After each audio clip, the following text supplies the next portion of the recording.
Welcome back, everyone. In today's video, we have some bad news. Let's get into it. All right, so you guys, if you've been following along, you know that I built this Mitsubishi Montero Sport from the crank up. I have a whole video of me building up the motor and working out on it and getting everything replaced. I went all the way down to the crank bearings on it, took good care of it. I tried to, at least, because I was using this as a rental for people to take and go out into the woods, and I had a Go Fast camper on it and all the stuff on it.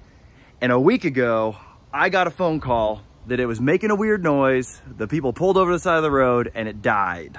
Now, thankfully, when it died, it was in the care of my friends. It wasn't out on a rental, so I had someone who was just borrowing it, a buddy of mine who took it out. They were taking it on a trip and it died in their care. So it wasn't on a rental, which I'm really thankful for, because that would be really hard on someone's trip.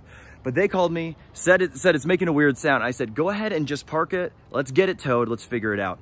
Now, when they were talking about it, I could tell right now that it was having a knocking sound. There's a few things that make a knocking sound, and I was optimistic at first. And I want to run you guys through my process in diagnosing specifically a Mitsubishi Montero to figure out what might be making that knocking sound. Is it something minor? Is it something major? How can you tell? So let's get into the process of how I figured out that this motor is toast.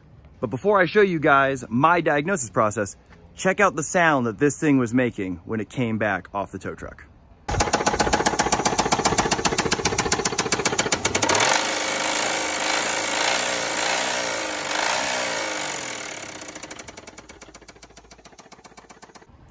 So that sound is obviously not ideal. And so what you want to do when you hear that is you want to figure out, where is it coming from? Because it sounds bad, but it actually might be fixable.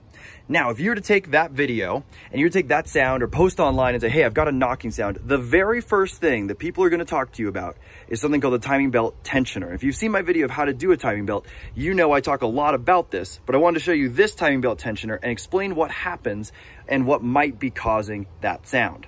So, for reference, this is the 3-liter 24 valve out of the Montero Sport. This comes in a few other Montero models. I'm not 100% sure where they're at, so it's not specific to the Montero Sport. It's a fairly common motor, and they all have the same kind of timing belt tensioner design.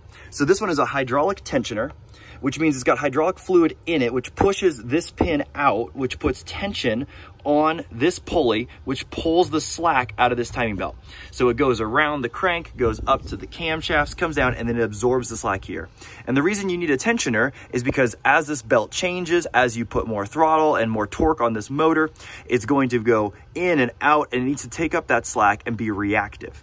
So this timing belt tensioner can fail. It's going to be hard to get a view of it right here. If you look at the tensioner, right in there, there's going to be a seal that holds that hydraulic pressure and fluid in. And when that seal goes bad, the tensioner will start to move back and forth way more than it's supposed to, and it'll start to make a clacking sound. Now, if you are unfamiliar with the way a tensioner sounds, it sounds a lot like what people call rod knock. And when people hear that, they assume the motor's done. However, a lot of times you can come in, if you catch it soon enough, if you stop driving it, you can come in and you can replace this. And if you replace this, the sound goes away, all the components stay in time, and you've saved your motor. Now, if you don't replace this, what happens is the timing belt actually can get loose, it can jump teeth, and you can actually destroy your motor when you have a timing belt slip or whatever. So you do need to replace it. It's not something that's not critical. However, the motor is probably savable if it's a timing belt tensioner. Usually it's a pretty high-pitched clacking sound. It's usually very frequent. It's less like knock, knock, knock, knock, knock, and more like clackety, clackety, clackety, clackety, like something like that. Obviously terrible rendition of it, but that's something to keep in mind there. The way you test these is you actually have to pull it out, and you shouldn't be able to move it with your fingers in and out at all. If there's any kind of gap, if there's any kind of slack, that means that the hydraulic pressure has leaked out, hydraulic fluid has leaked out of that. And so you want it to be firm the whole way through. It takes a lot of force to move this hydraulic tensioner.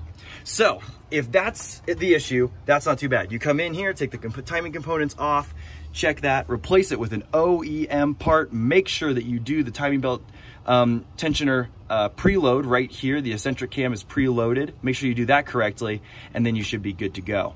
So that's the first issue that it might be, but that wasn't it for mine. One of the sure shot ways to figure out if this timing belt tensioner is your issue is if you pull off the timing belt cover like I've done here and you run the motor, this pulley will move back back and forth really violently and rapidly as you run the motor, if that has failed. If it is good, it will stay really consistent and smooth. And so that's the first thing I did is I pulled this off and I ran it to see if this was gonna move back and forth and create that clattering sound, but it's dead smooth. So I know that it's not failed. So if it's not the hydraulic tensioner, there's still one other thing it could be that wouldn't be mission critical. It wouldn't be a total failure, but it'd be inconvenient. So I've gone inside now and I've got this motor. This is actually a different motor out of a Gen 1, but the setup is the same. So this one's a 12 valve in the sense that it doesn't have 24 valves. It's not a 12 valve Cummins, 12 valve V6, but it has hydraulic lifters, and all Monteros pretty much have this. I think maybe the very first Gen 1s don't. They're very hard to see in there, but there's a little hydraulic lifter that goes between the rocker arm and the top of the valve, and it's in between kind of the valve spring seat hat right here and the top. And what happens is as motor oil is being pushed through the system, the pressure expands that lifter so that it has the correct amount of lash to push the valve open and closed. And when those fail, they create lifter tick. Now, lifter tick is pretty common on Monteros. These hydraulic lifters, they just didn't have a big enough orifice for oil to flow through, and so they tend to suffer from oil starvation anyways. And it's not critical, but it's super annoying to have lifter tick. And so that could be something you're hearing, and it might start off really small, but then if one of these fails, or for some reason it's not getting the oil pressure it needs, they make a really loud sound. And so you might be hearing that, and that would be a much more rhythmic tick, like tick, tick, tick, tick, tick, tick, tick, tick, but it can sound like the beginnings of what I called rod knock before. And so that's another thing to check. So when I had that car come in, first thing I checked, timing belt tensioner. Second thing I checked was the top end to make sure I didn't have a failed or collapsed lifter. The way you check for that is you have to rotate the motor around, but you want to put it so that the valve is closed, so there's no pressure on it. And then you want to rock this back and forth, and this shouldn't move hardly at all. If it moves a little bit, like this one, you can see this one's got a little bit of movement to it. It's got no oil pressure in it. I would say that this is a rocker that probably made a good amount of clacking. This one too, maybe a little bit of clacking.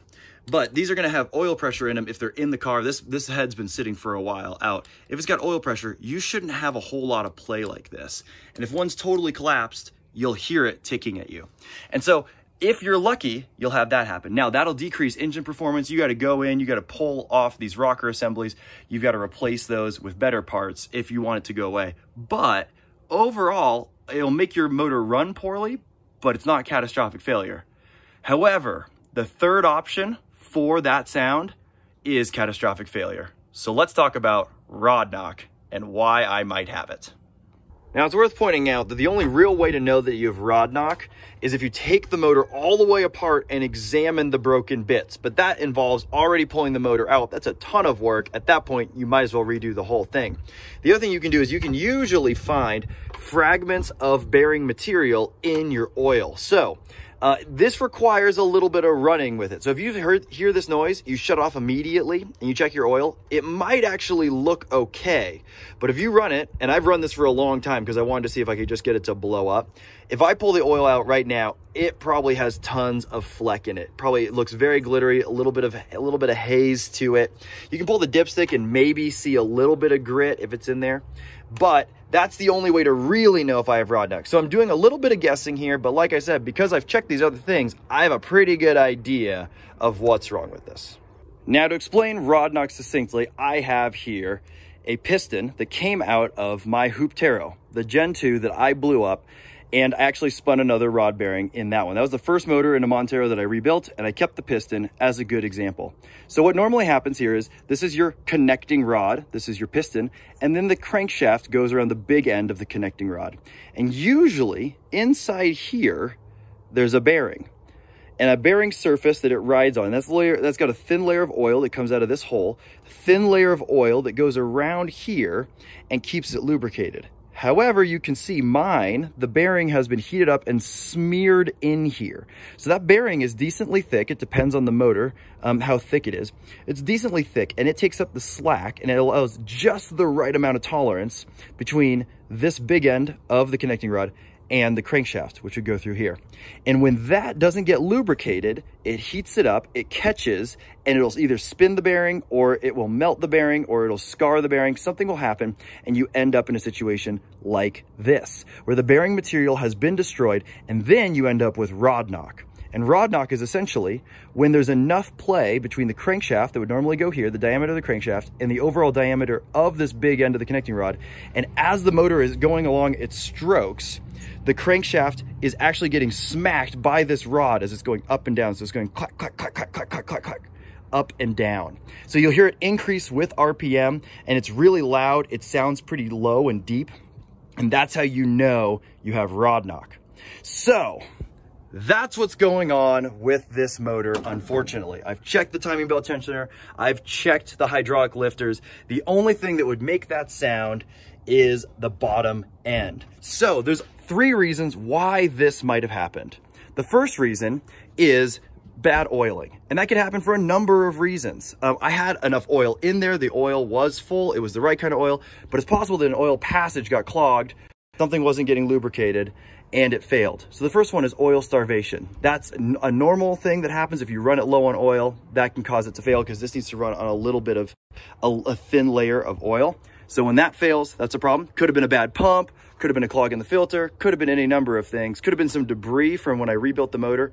I'm not sure. The other thing is I could have just installed bad parts that weren't in the right tolerance, although I did check them, or maybe parts that had a manufacturing defect where these bearings weren't properly treated or weren't properly set up and they wore unevenly or they wore quicker than they were supposed to. That is always a possibility. The other possibility is the motor that I put in here was damaged. It had a snapped timing belt, and so it's possible that the connecting rod and everything that was attached, as it smashed around in there, being disconnected from the rest of the timing components, did damage to the crankshaft or the connecting rod in a way that it allowed for more slop than it was supposed to have. Like I said, even though I went through and I tested it, it's possible that I missed it. It's possible that something was developing that I didn't catch. So it's possible there's bad parts, or the other one, the hardest one for me to swallow, is what if I just did a bad job with installation? What if I forgot to torque these bolts, or I over tightened one, or something happened? What if I put something in the wrong spot? What if I put something backwards and I screwed it up? And although I would like to get out of this, that's probably the most likely option. However, I will not know. In order to pull this motor out, it's a lot of work. And then once I observe it, I guarantee I'll find something like this where a connecting rod is just beat up. But that doesn't actually answer my questions. Aside from seeing something like a shop towel like clearly lodged into the oil valley, I won't really know what's going on with this motor. So that's where this sits. It's got rod knock. It sounds terrible. It's not getting better. And I'm at the point where I have to figure out, what do I do with this Montero Sport? So now that the motor is gone, let's talk about next steps, not only for this car, but also for my outdoorsy rental. So unfortunately with this Montero, given that the motor is toast, given that it has 260,000 miles on it, it just doesn't make sense for me to try to rebuild this again. At this point, the motor has shot shards of metal throughout the entire thing, so it needs to be completely broken down again. The crankshaft is most likely damaged, so I'm sourcing parts that are hard to find. It just doesn't make sense economically to bring this one back to life for the second time. Now, thankfully, I bought this car for pretty cheap. Obviously, I've got tons of time and effort into the motor, and even the suspension is brand new. I've been upgrading it to make it reliable, so this is a huge hit for me.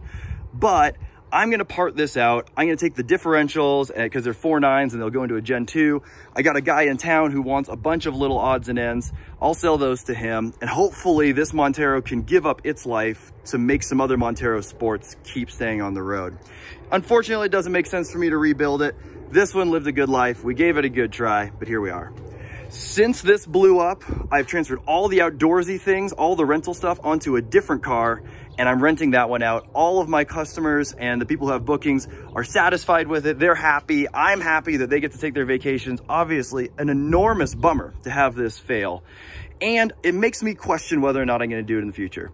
Having these old rigs and being able to work on them myself, I find them very reliable. I like to take them out. I like to have fun with them. But when I put them in the hands of other people, not saying it's anyone else's fault, it makes me a lot more nervous, because I don't know what's going to happen. I don't know if it's actually going to hold up. After all, this thing is 23 years old, has 260,000 miles on it.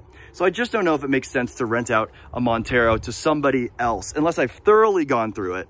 But even then, I mean, I rebuilt this motor. I had it dialed. So that leaves me in a little bit of pickle. My confidence is a little shaky in my engine building, but there ain't nothing to it but to do it. I'm gonna get back in there. I'm gonna keep figuring things out. I'm gonna leave this one to say, let's scrap it, let's move on, and I'm gonna focus on other projects that I can handle. So thanks for following along, guys. Leave your comments or thoughts below, but hopefully I'll be getting back into another Montero Sport because I still wanna see how this stacks up against full-size Monteros in the future. We'll see you guys on the next one.